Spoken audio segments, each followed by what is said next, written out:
Moi, je voulais vous partager, je voulais vous parler ce matin de la compassion de Dieu.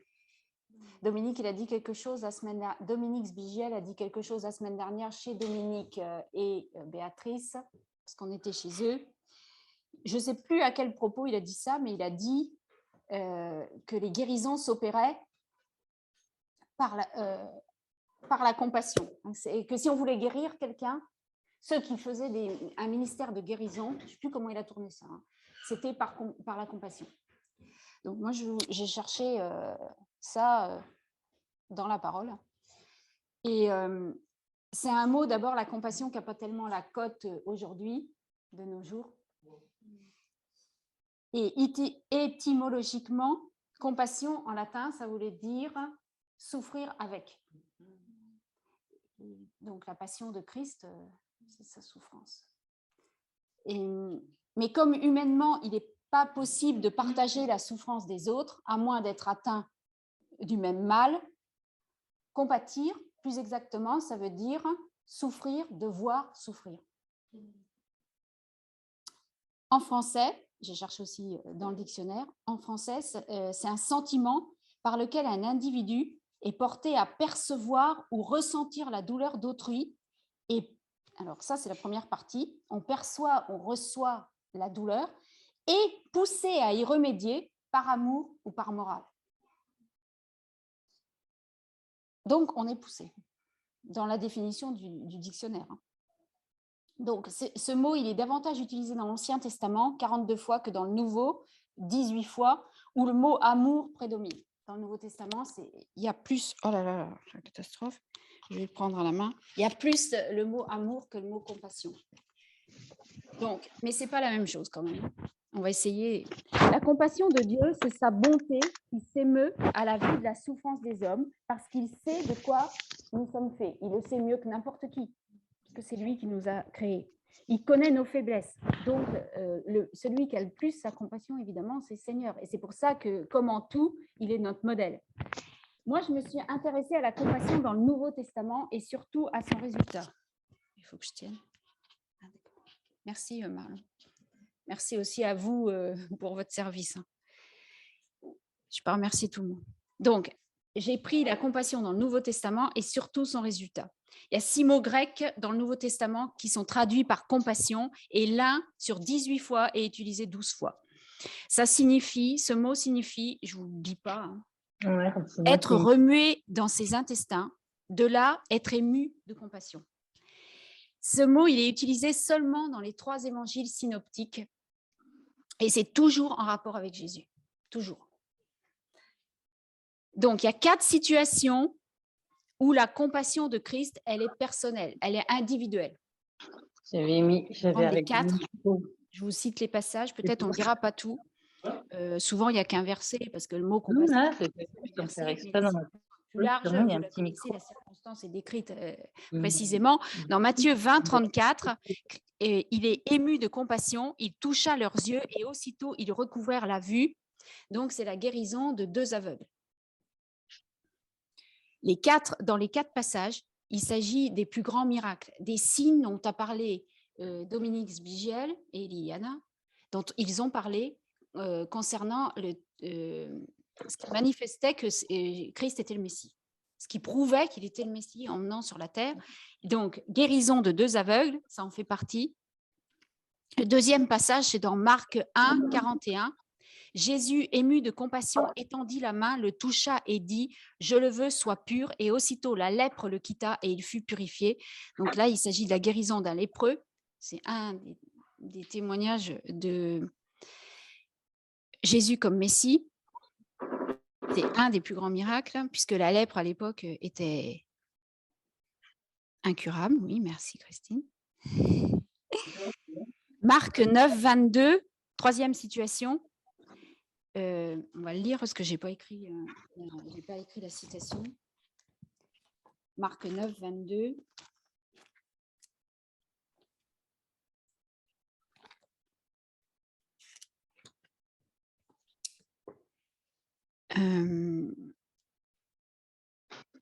Donc, dans Marc 9, il s'agit dans ce passage de l'incapacité des disciples à guérir un enfant qui est atteint de l'esprit muet. Et donc, il est dit, et souvent l'esprit l'a jeté dans le feu et dans l'eau pour le faire périr. Mais si tu peux quelque chose, ça c'est le papa qui parle, viens à notre secours, aie compassion de nous. Donc, Jésus lui dit, si tu peux, tout est possible à celui qui croit. Aussitôt, le père de l'enfant s'écria, je crois, viens au secours de mon incrédulité. Donc, et on voit que Jésus guérit l'enfant atteint de l'esprit de mutisme.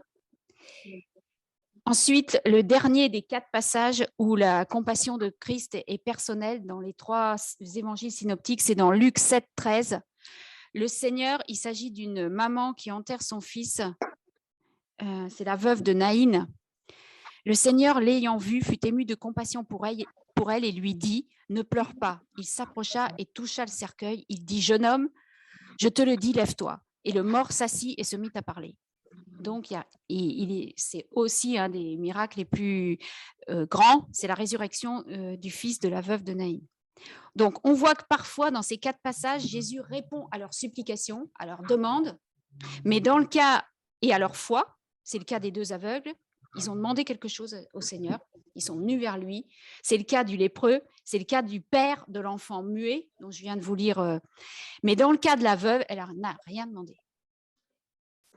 Elle a juste été là. Il était là et il a eu compassion d'elle sans qu'elle ouvre la bouche. En tout cas, nulle part, il est dit qu'elle ait demandé quoi que ce soit. Et il y a 3 situations où la compassion de Jésus, elle est collective. Dans Matthieu 9, 36, la foule est languissante et abattue. Donc, c'est comme ça que lui la voit. À ce moment-là, il la voit comme ça. Abattue, ça voulait dire découragée et faible, comme des brebis qui n'ont point de berger. Donc, à ce moment-là, il fait quelque chose. Il demande à ses disciples de prier pour envoyer des ouvriers dans la moisson. Dans Marc 14, 14, il vit une grande foule et fut ému de compassion pour elle et il guérit les malades. Donc, à chaque fois, on voit que la compassion, ça le touche dans ses entrailles et ça le pousse à faire quelque chose. En fait, ça fait bouger le bras de Dieu. Chaque fois. Matthieu 15, 32, dernière situation collective où Jésus va bouger. Jésus, ayant appelé ses disciples, dit « Je suis ému de compassion pour cette foule, car voilà 3 jours qu'ils sont auprès de moi et ils n'ont rien à manger. » Et vous savez la suite, multiplication des pains pour 4000 hommes. Donc, parce qu'il n'y a pas que des hommes. Donc, voilà, dans les 3 évangiles synoptiques, le mot compassion, à chaque situation, ce qui s'est passé. C'est très résumé. Bon. Il y a 3 paraboles dans lesquelles Jésus parle d'être ému de compassion aussi. Donc, très brièvement, dans Matthieu 18, 27, c'est la parabole du maître qui remet la dette à son serviteur. Vous savez, dans le contexte, c'est la parabole sur le pardon suite à une question de Pierre. Combien de fois pardonnerai-je à mon frère? Donc, le Seigneur, pour lui montrer que le pardon, ça n'a pas de limite, ça n'a pas de fin, lui parle de cette parabole du maître à qui l'on a remis une dette et qui doit la remettre à son serviteur. Ah non, Matthieu 18, 27, je vous lis juste le verset. Ému de compassion, le maître de ce serviteur le laissa aller, il lui remit la dette. Luc 10, 33, c'est la parabole du bon samaritain qui prend soin de l'homme blessé sur le chemin. Donc, Luc 10, 33.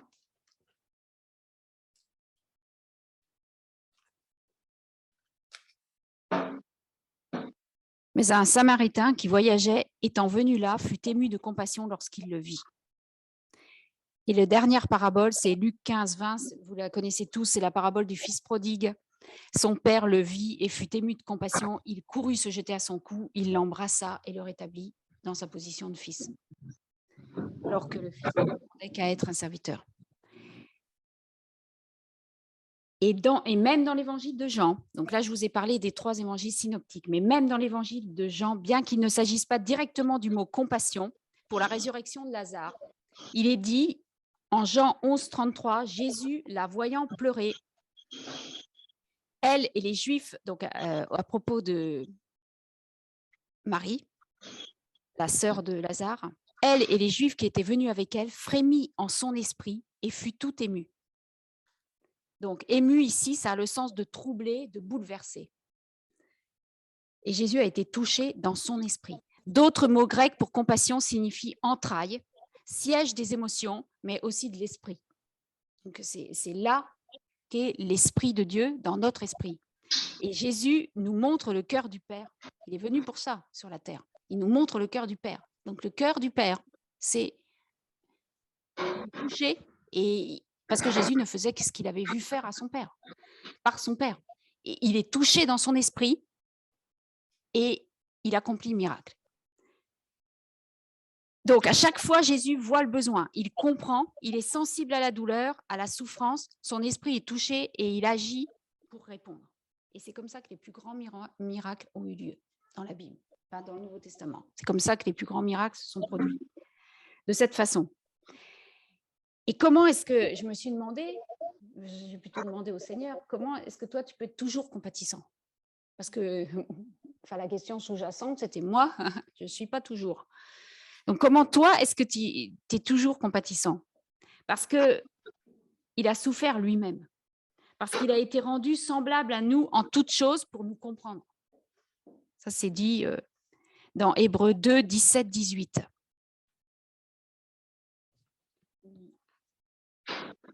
Hébreux 2, 17, 18.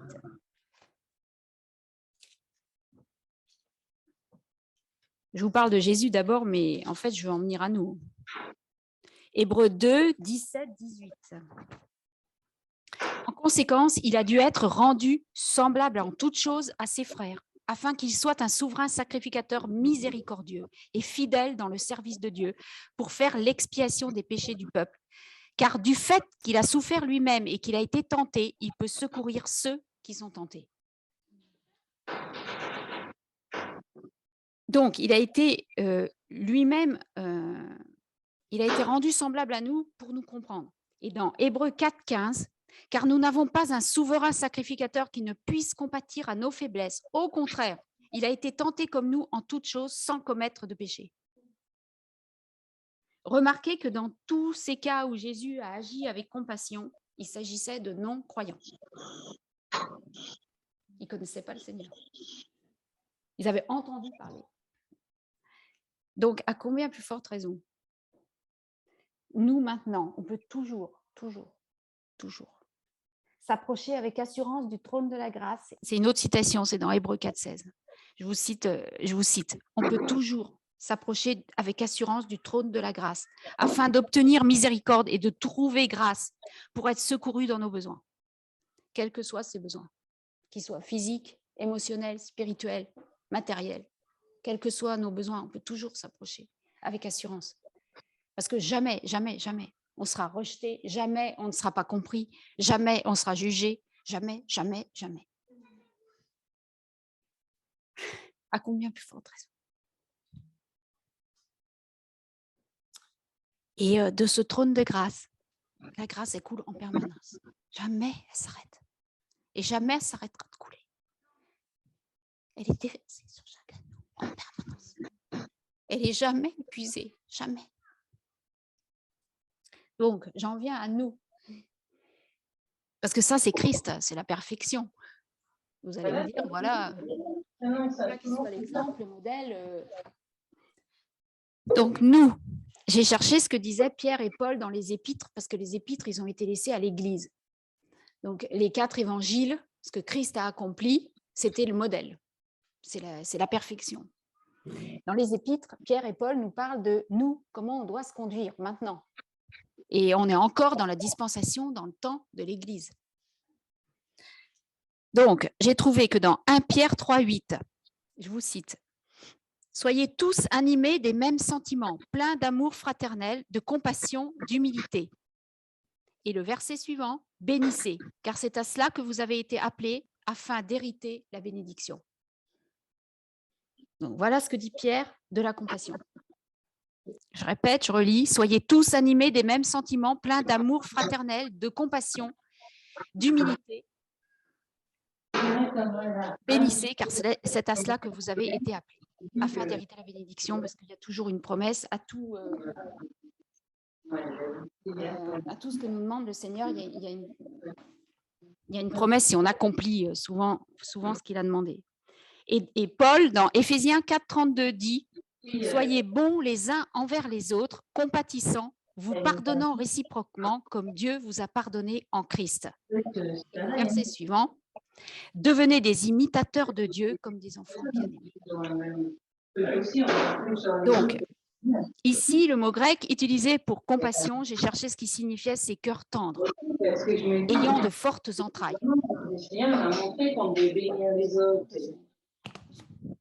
Ne pas les juger, tout ça. Enfin, je nous rappelle alors, souvent. Avec ton père, j'ai un problème aussi. Passage d'Éphésiens 4. Paul emploie le mot compassion comme un cœur tendre ayant de fortes entrailles. Dans ces deux versets, aussi bien Pierre que Paul parlent de notre marche quotidienne avec le Seigneur, de comment on doit se comporter, notre style de vie, quoi, en tant qu'enfants de Dieu inspirés par leur Père. On voit dans ces passages que la compassion est placée au même niveau que l'amour fraternel, au même niveau que l'humilité, la bonté et le pardon. En fait, tout ça, c'est le caractère de Jésus. Là, c'est une formation fleuriste. Et si ça nous est demandé, même si ce n'est pas facile, ça veut dire que c'est possible. Parce que sinon, ça ne nous serait pas demandé. Donc, c'est possible pour nous d'avoir compassion, même si ce n'est pas toujours évident. Mais nous aussi, donc, on peut être ému de compassion. Cela, ça passe par notre cœur touché. Et on peut être, nous aussi, poussés à faire quelque chose. Et souvent, on ne sait pas quoi faire. Mais on est poussé, quoi. On a envie de faire quelque chose. Et ce que je voulais vous témoigner ce matin, c'est quand ça se passe, c'est que Dieu veut nous utiliser, j'aime pas ce mot, Dieu veut passer au travers de nous comme des canaux de bénédiction pour les autres. Il veut qu'on soit ses pieds, ses mains sur la terre pour transmettre. Parce qu'il est pur. Donc, quand ça arrive, en fait, je dis, la compassion, ça ne vient pas de nous. C'est qu'à un moment, le Saint-Esprit, il nous sollicite. Il nous ouvre les yeux spirituels, il nous ouvre les oreilles spirituelles, parce que souvent, c'est voir, c'est souffrir, de voir souffrir. Donc, ça veut dire que souvent, on voit, souvent, ça vient par les yeux, mais quelquefois, ça peut être au téléphone. On entend quelqu'un qui nous raconte ce qu'elle vit, et donc là, on ne voit pas. Mais ça peut être donc mais c'est par nos sens spirituels, mais aussi nos sens physiques, que d'un seul coup, on est touché, et que là, on a envie, on est poussé à agir, quoi. Comme Christ agissait dans ces moments-là. Et donc, nous, qu'est-ce qu'on doit faire? Si la compassion ne vient pas de nous, c'est Saint-Esprit à un moment qui nous saisit, quoi. Il faut qu'on soit disposé, il faut qu'on soit disponible. Que si ce jour-là, à ce moment-là, on n'a pas le temps, bah si, on va avoir le temps parce qu'on va le prendre. On va écouter la personne. En fait, on voit son besoin. Et ça, c'est pas humain. Parce que moi, je me connais. Je sais que humainement, je suis pas comme ça. Mais surtout que ce qui est encore moins humain, c'est que souvent, ce sont des personnes qu'on ne connaît pas. Ça peut être quelqu'un dans la rue, hein. Ou si on la connaît, c'est pas quelqu'un qu'on porte spécialement dans son cœur. Vous voyez? Alors là, comme ça, on est bien sûr que c'est pas de nous, que nous, on n'a rien fait pour voir le besoin de la personne à ce moment-là, parce que franchement, un autre jour, à une autre heure, mais là, à ce moment-là, on est touché. Et à ce moment-là, le miracle, il peut passer par nous. Et nous, on n'a rien demandé. On n'est rien du tout. Mais le Seigneur, à ce moment-là, il peut agir, quoi. Et nous, on n'est que ses mains, sa bouche, ses bras. Donc, qu'est-ce qu'on doit faire? On doit rester disponible, garder un cœur tendre c'est-à-dire tout le contraire d'un cœur dur, endurci, et être sensible à sa voix, sensible à sa sollicitation. C'est pour ça que je dis, c'est différent de l'amour, parce que l'amour, pour moi, c'est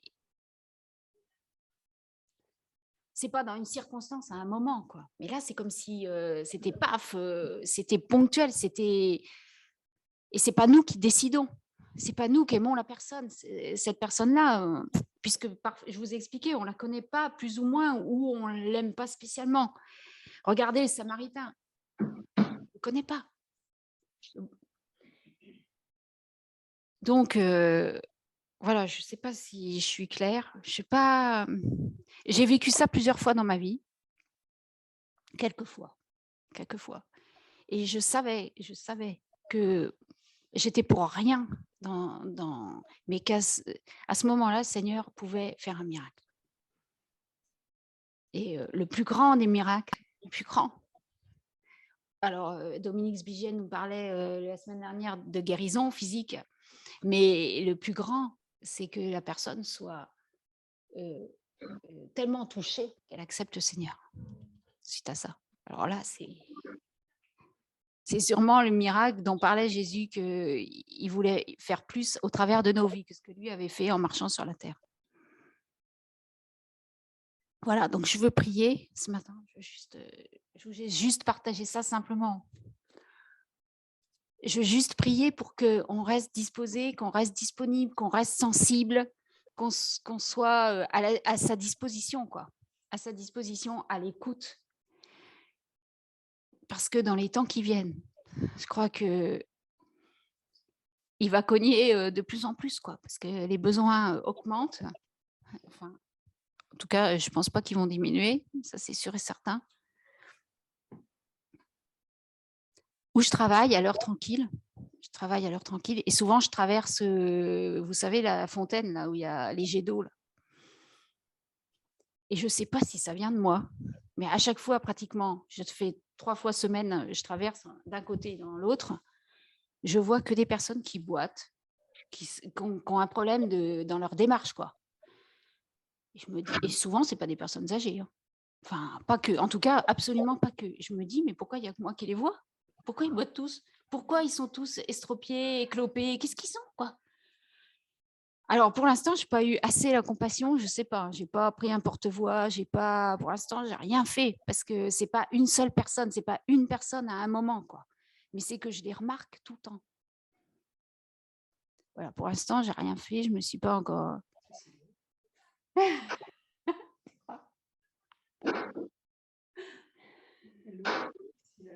Oui, la fontaine. Et ils traversent, eux, ils ont l'air de ne pas y prendre garde, parce que c'est normal pour eux de boiter, c'est normal. Mais moi, je me dis, mais ils ont 30, 40, 50 ans même, pourquoi ils boitent tous, quoi? Enfin, pas tous, évidemment, mais un pourcentage délirant, quoi, à mes yeux. Bref. Donc, pour l'instant, il ne s'est rien passé pour ça. Hein.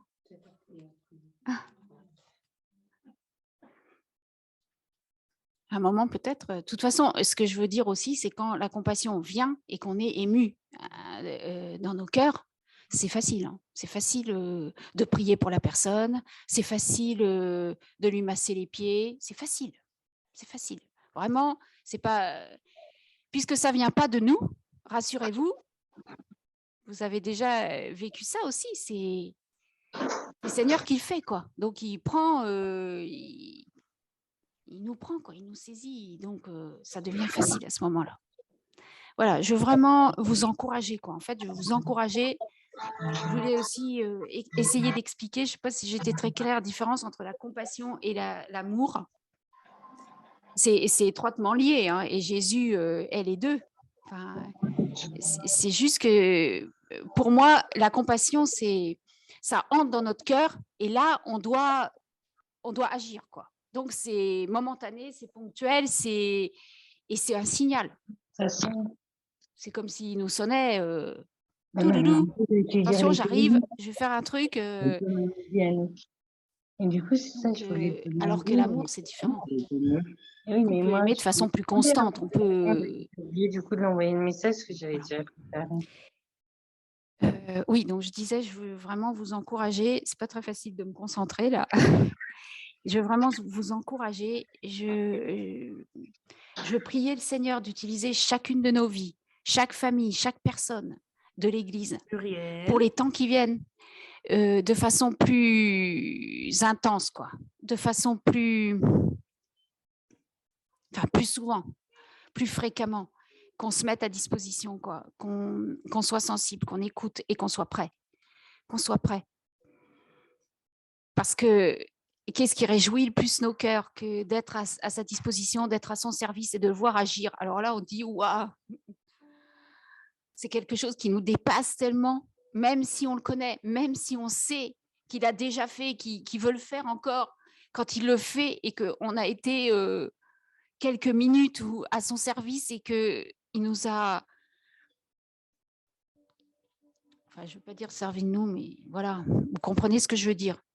Donc, je prie pour cela, Seigneur, je prie pour cela, qu'on soit tes enfants et que, comme des enfants, je reprends le verset que je vous ai cité, qu'on soit des imitateurs de Christ, de Dieu, comme des enfants bien-aimés. C'est Paul qui a dit ça. Voilà, c'est ma prière pour chacun de nous, au nom de Jésus.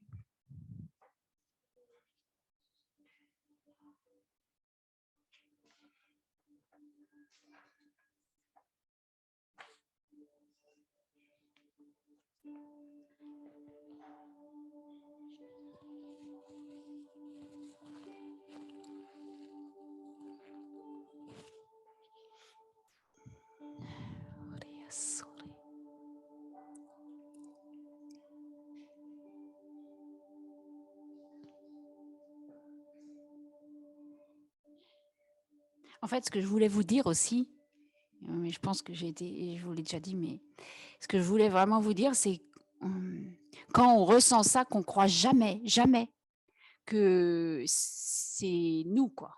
Qu'on ne croit jamais ça. Et qu'on soit prêt pour faire un truc. Et peut-être, au départ, le Seigneur, il doit dire, bon, alors, qu'est-ce qu'il va faire, là? Qu'est-ce qu'elle va faire?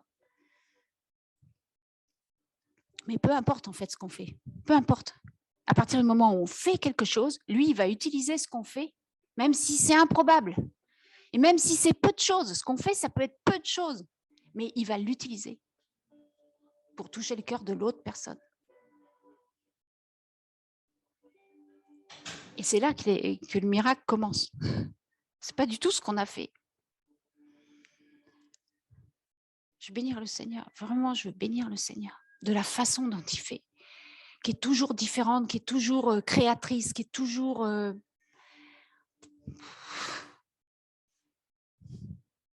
Comment le matin, quand on se lève, on aurait pu imaginer parfois ce qu'il allait faire, quoi.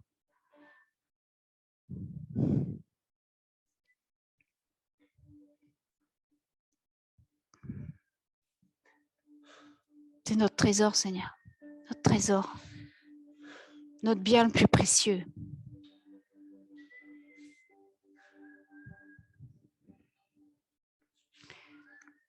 Celui sur qui on est enraciné, fondé, accroché. Celui qui empêche que notre âme aille à la dérive. Parce que tu es une ancre pour notre âme. Tu es une ancre. Vous avez déjà vu dans le naturel ce qu'est une ancre? Comment elle est lourde, comment elle est énorme, énorme. Et comment ça nous attache et ça nous laisse stable.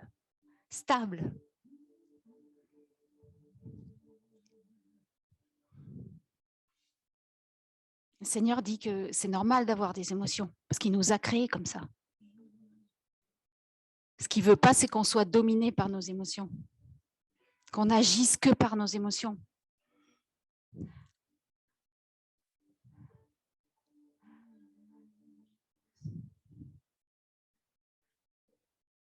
À toi toute la louange, Seigneur. À toi toute la gloire. À toi la reconnaissance, Seigneur.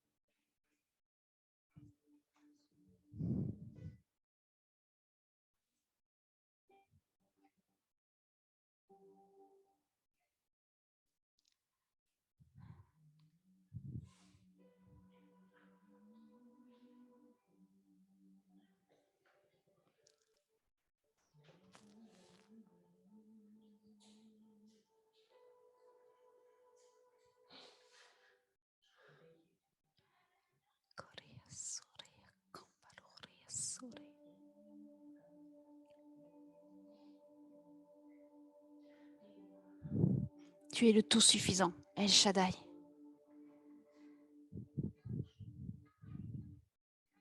Le tout puissant.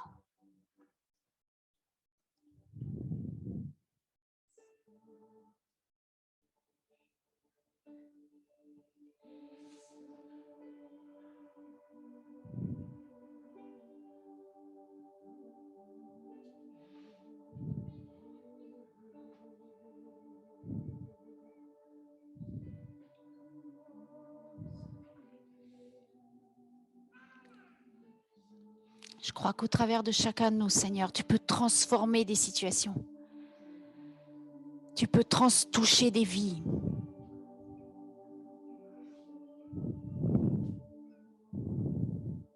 Tu peux déverser ton cœur, montrer le cœur du Père au travers de chacun de nous. Tu veux le faire, Seigneur, au travers de chacun de nous.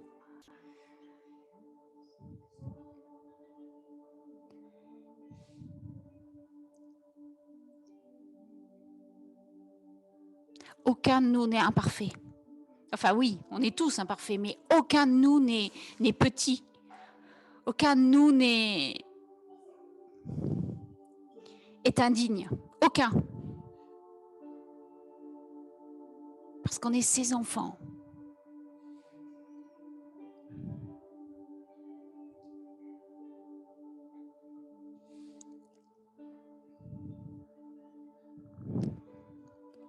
Je vais te donner la gloire, Seigneur. Je vais te donner la gloire.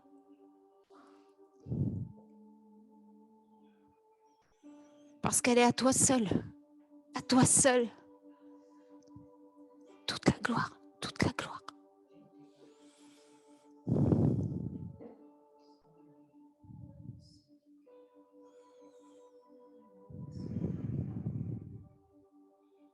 Tu règnes, Seigneur, et tu fais tout ce que tu veux. Tu fais ce que tu veux, Seigneur, avec qui tu veux.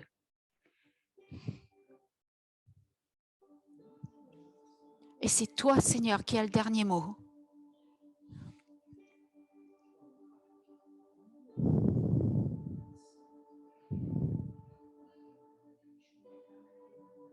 Tu as le dernier mot, Seigneur, dans nos situations.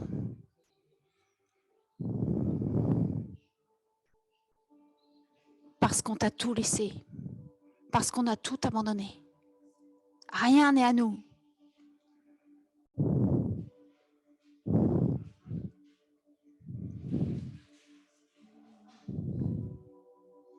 À toi seul, Seigneur, soit la gloire. À toi seul, Seigneur, le règne. À toi seul, la puissance.